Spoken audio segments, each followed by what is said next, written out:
예, 오늘은 93문, 94문을 통해서 세례에 대해서 살펴보는 시간을 갖겠습니다. 계속해서 반복해서 말씀을 드리는데 왜 우리가 성례, 즉 세례와 성찬을 시행을 해야 되는가 했을 때 이제 그 하나님께서 죄를 범한 자들이 하나님의 진노와 형벌을 받을 수밖에 없는데 그들을 불쌍히 여기시고 그 진노와 형벌을 면하는 방법을 주셨어요.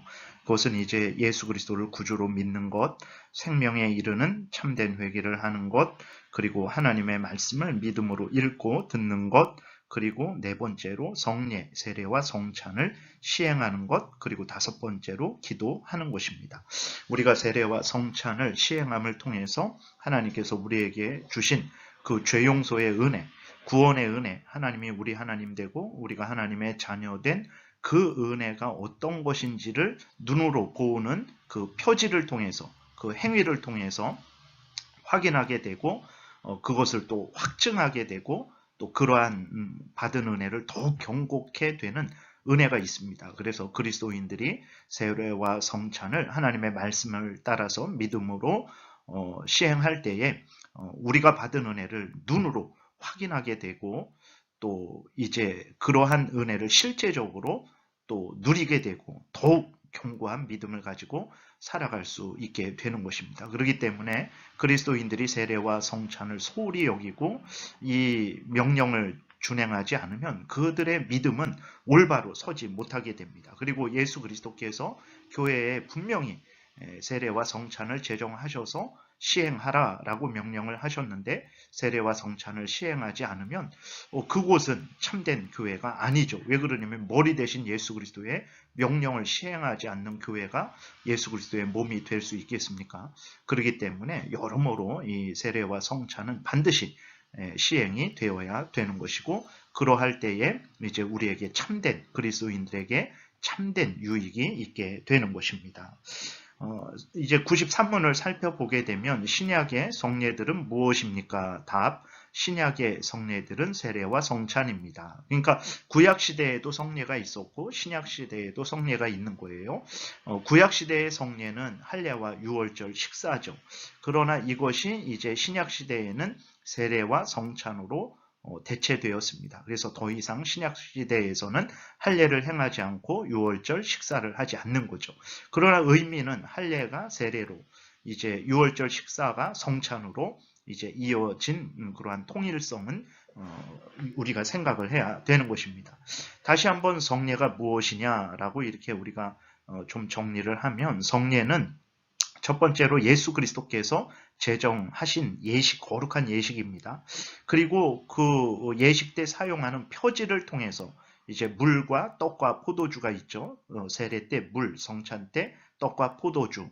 그 표지를 통해서 이제 무엇을 드러내는 것이냐면 예수 그리스도로 말미암은 은혜 언약의 은혜들, 혜택들을 드러냅니다. 다시 말해서 구원의 혜택들, 죄 용서, 정결케 됨, 의롭게 됨, 예수 그리스도와 연합됨, 하나님의 자녀됨, 날마다 은혜를 공급받음, 이러한 모든 구원받은 은혜를 표시해주고 확증해주는 거예요. 그리고 그 믿음을, 그 구원을 더 경고케 해서 이 땅에서 하나님을 믿고 살아가는데 더욱 힘을 얻도록 하는 것이 성례인 것을 우리는 늘 생각해야 됩니다. 그래서 예수 그리스도께서 성경을 통해서 신약의 교회에 제정해 주신 성례는 두 가지밖에 없습니다. 세례와 성찬. 오늘날 로마 카톨릭은 7성례를 행하죠. 세례, 성찬, 견진, 고해, 임직, 결혼, 종부.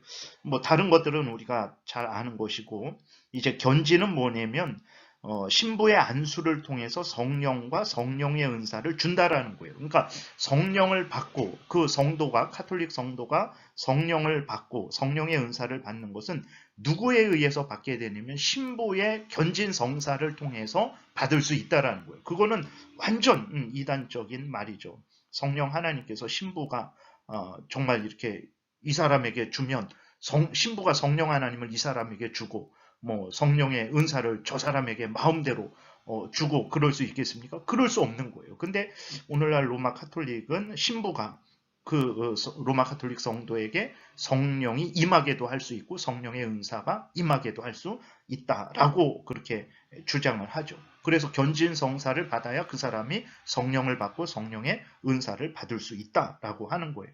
종부 성사는 이제 마지막 죽음을 앞둔 사람에게 또 아니면 병든 사람에게 시행하는 그러한 로마 가톨릭의 성례죠. 병자 성사라고도 합니다. 그러니까 이것도 마찬가지예요. 병자에게 그 성사를 통해서 기름을 바르는 것을 통해서 성령의 은사가 성령의 은혜가 이제 임하게 하는 거예요. 그래서 그 병자로 하여금 병의 치료를 얻게 하고 힘을 얻게 하고 뭐 죽음을 담대히 맞이하게 할 수 있다라는 거죠. 근데 이것이 야고보서 5장의 근거에서 그 뭐 병들었을 때에는 장로들을 청해서 기름을 바르며 서로 병 낫기를 위해서 기도해라. 이것은 일반적으로 성도들이 서로 병들었을 때에 위해서 기도하라는 것이고, 그리고 또 기름을 바르라는 것은 그 당시에 기름을 어떤 치료제 차원에서 사용하라는 의미지, 이것이 교회에 막 이렇게 어떤 성스러운 예식이 되어서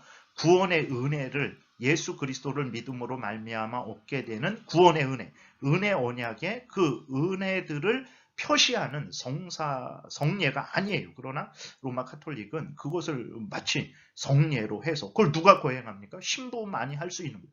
결국은 성도들을 신부의 종으로 만들어 버리는 그러한 아주 잘못된 그러한 행위들이죠. 이러한 부분들에 대해서 우리는 철저하게 배격을 해야 되겠습니다. 신약의 성례들은 이제 예수 그리스도께서 제정하셔서 교회에 명령하신 거룩한 예식들은 그 예식을 통해서 예수 그리스도를 믿음으로 말미암아 얻게 되는 그 구원의 혜택들을 표시해주고 확증해주고 경고해주는 성례는 세례와 성찬밖에 없다라는 것을 우리가 기억을 해야 되겠습니다. 좀 세례에 대해서 또 이제 좀 더 구체적으로 살펴보면 세례는 무엇인가 그랬을 때 답 세례는 성례의 하나로서 성부와 성자와 성령의 이름으로 물로 씻는 예식인데 이것으로 그리스도와의 연합과 은혜 언약의 유익에 참여함과 주님께 속한 사람이 되기로 약속함을 표시하며 인치는 것입니다. 좀 구체적으로 좀 자세하게 나누어 보면 첫 번째로 세례는 성부와 성자와 성령의 이름으로 받는 것이라는 것을 우리가 기억을 해야 됩니다.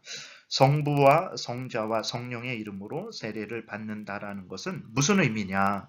삼위일체 하나님에 의해서 삼위일체 하나님의 약속과 삼위일체 하나님의 권위에 근거해서 세례받고 믿음으로 순종함으로 세례를 받는다라는 것을 의미하고 있는 거예요. 그래서 성부와 성자와 성령의 이름으로 세례를 받는다라는 것이 이러한 의미라는 것을 우리가 기억해야 됩니다. 그래서 마태복음 28장 19절에서도 예수 그리스도께서 분명히 말씀하셨죠.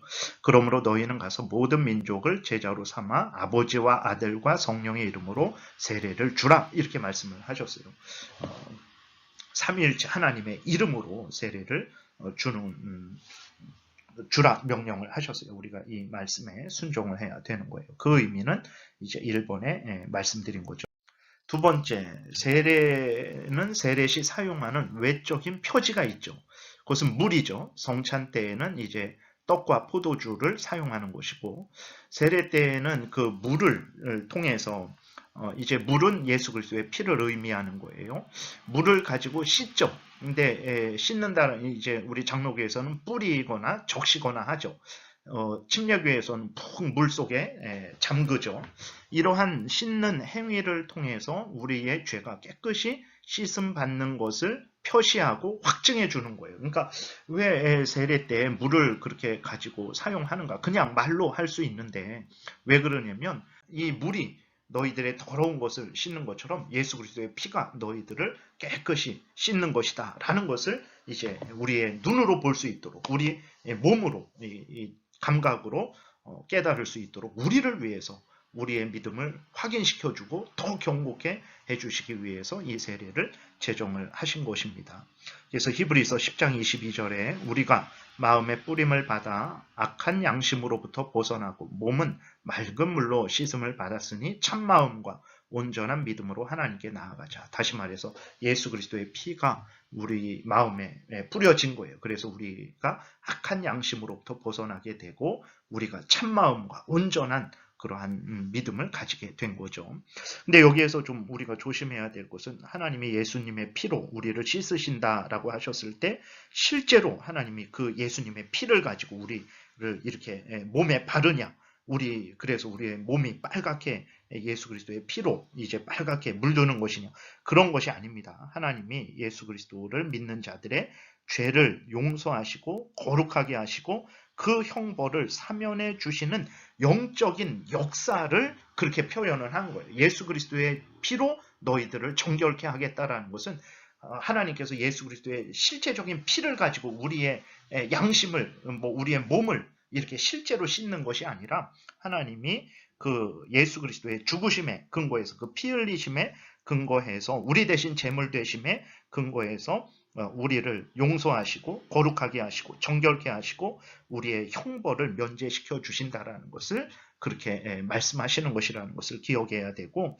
세례 받을 때 그때 우리의 죄가 용서되고 형벌이 면제되는 것이냐? 아닙니다. 그것은 이 성례, 세례와 성찬은 이미 받은 하나님의 은혜를 우리에게 확증해 주는 거예요. 그것을 보여주는 거예요. 그래서 확증시켜 주는 거예요. 너가 예수 그리스도를 믿으면 예수 그리스도의 그 피로 인해서, 예수 그리스도의 그 피 흘리심의 근거에서, 십자가 죽으심의 근거에서 너의 죄가 용서되고 너가 정결케 된다라는 것을 바로 이렇게 우리에게 보여주는 것입니다. 그래서 세례 받을 때에 물론 그러한 죄 용서의 은혜와 정결케 되는 은혜가 있죠. 그러나 누가 세례를 받습니까? 이미 예수 그리스도를 구주로 믿는 자가 세례를 받는 거죠. 이미 그는 예수 그리스도의 피로 정결케 된 상태에서 세례를 받는 거예요. 그래서 세례 받을 때 그때에서야 정결케 되고 죄가 면제되고 그때 그런 은혜를 받는 게 아니라 이미 받은 자가 세례를 통해서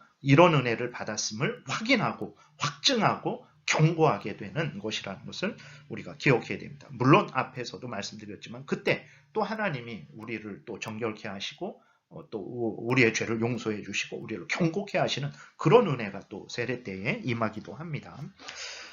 세 번째 보게 되면 세례를 통해 그리스도와의 연합을 표시하고 확증합니다. 그러니까 세례를 통해서 드러내는 것은 이제 예수 그리스도로 말미암아서 얻은 구원이 어떤 것인지를 우리에게 드러내 주는 거잖아요. 그래서 세례를 통해서 당신은 그리스도와 연합되었습니다라는 것을 표시하고 확증해 주는 거예요. 예수 그리스도의 피로 씻음 받은 우리들이 이제는 예수 그리스도에게 접붙임을 받아, 즉 생명적 연합을 했다라는 거예요. 예수 그리스도에게 접붙임 받았다. 예수 그리스도와 연합되었다. 근데 그 연합이 어떤 연합입니까? 예수 그리스도로부터 모든 것을 공급받아서 자라가고 열매를 맺는 생명의 연합이죠. 그것이 요한복음 15장에서 말씀하고 있는 거예요.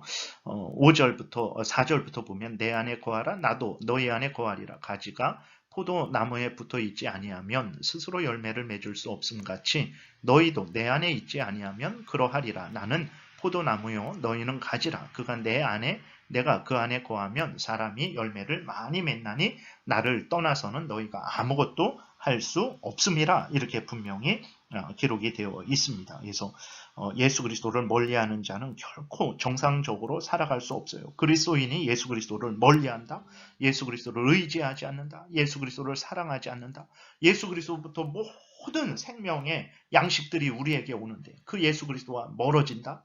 그거는 정말 말라 불태워질 수밖에 없는 거죠. 그리스도인이 예수 그리스도를 멀리하면 결코 살아갈 수 없습니다. 그렇기 때문에 그리스도인들은 더욱더욱 예수 그리스도를 날마다 가까이 하고 의지하는 그러한 삶을 살아가야 돼요. 그것이 어떻게 그럼 예수 그리스도와 연합하고 의지하고 동행하는 것이냐? 요한복음 14장에서 나를 사랑하는 자는 내 명령을 지킨다 그랬어요. 예수 그리스도의 말씀을 따라서, 하나님의 말씀을 따라서, 즉 성경 말씀을 믿고 따라서 준행하는 사람이 바로 예수 그리스도를 가까이 하는 사람이라는 것을 기억해야 됩니다. 네 번째, 세례를 통해 은혜 언약의 유익에 참여함을 표시하고 확증합니다. 이 앞에서 말씀드렸던 것들이 그게 바로 또 은혜 언약의 내용들이고, 좀 포괄적으로 은혜 언약은 하나님이 우리 하나님 되시고 우리가 하나님의 자녀 되는 것입니다. 다시 말해서 구원 받는 거예요. 그 구원이라는 것은 우리가 하나님의 자녀되고 하나님이 우리 하나님 되는 거죠. 우리가 하나님의 아들들 되고 하나님이 우리 아버지가 되시는 거예요. 구원은 하나님이 우리 아버지가 되는 거예요. 우리가 하나님의 자녀가 되는 것입니다. 그것이 바로 구원이라는 것을 기억해야 됩니다.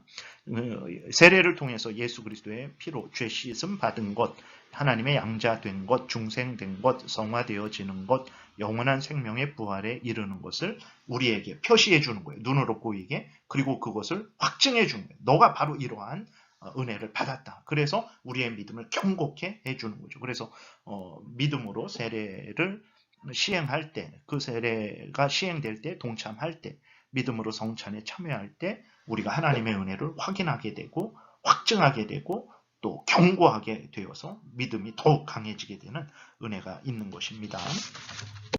다섯 번째, 세례를 통해서 주님께 속한 사람이 되기를 하나님과 교회 앞에서 공개적으로 맹세하고 확증하는 거예요. 이제는 나는 하나님의 자녀입니다. 이제 나는 제일장로교회 회원 되었습니다.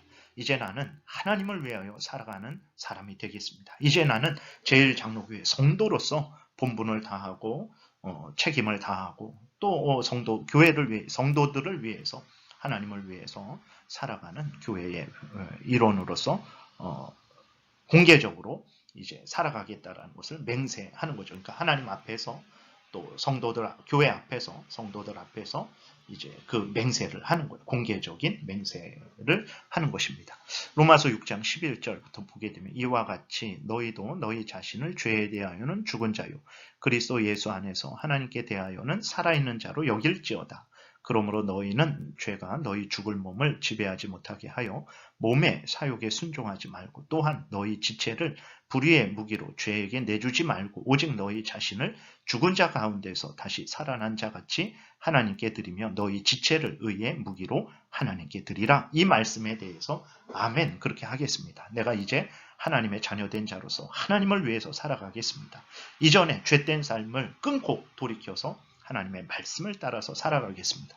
내가 하나님의 백성이 되었고 교회의 회원이 되었는데 내가 제일장로교회 회원으로서 그렇게 살아가겠습니다. 하나님 앞에서 교회 앞에서 즉 성도들 앞에서 공개적으로 이제 맹세하는 것이 바로 세례죠. 그래서 세례는 이런 의미로 시행된다라는 것도 앞에서 말씀드렸던 그러한 하나님의 구원의 은혜들이 표시되고 확인되고 또 확증되고 그래서 우리의 믿음이 견고케 돼서 힘을 얻어서 하나님을 더 잘 섬기고 살아갈 수 있게 되는 은혜가 있다라는 것. 그렇기 때문에 세례가 우리 구원의 유익이 되는 것이죠. 그래서 이런 의미가 있다라는 것을 잘 생각하시고 세례 받았을 때 여러분 기억하십시오. 그리고 또 지금 교회에서 또 세례 받는 세례식이나 성찬식이 있을 때는 이런 의미를 생각하면서 믿음으로 동참하시기를 바랍니다. 기도드리겠습니다. 살아계신 하나님 감사합니다. 우리가 무엇이간데 우리를 위해서 미련한 우리들, 깨닫지 못하는 우리들을 위해서 눈에 보이는 표지를 통해서 하나님이 주신 은혜를 드러내 보여서 알려주시고 이 은혜를 받았음을 다시 한번 확증해 주시고 그래서 우리의 믿음이 견고케 되게 하시고 이 땅에서 하나님 참 힘있게 살아가게 하시는지요.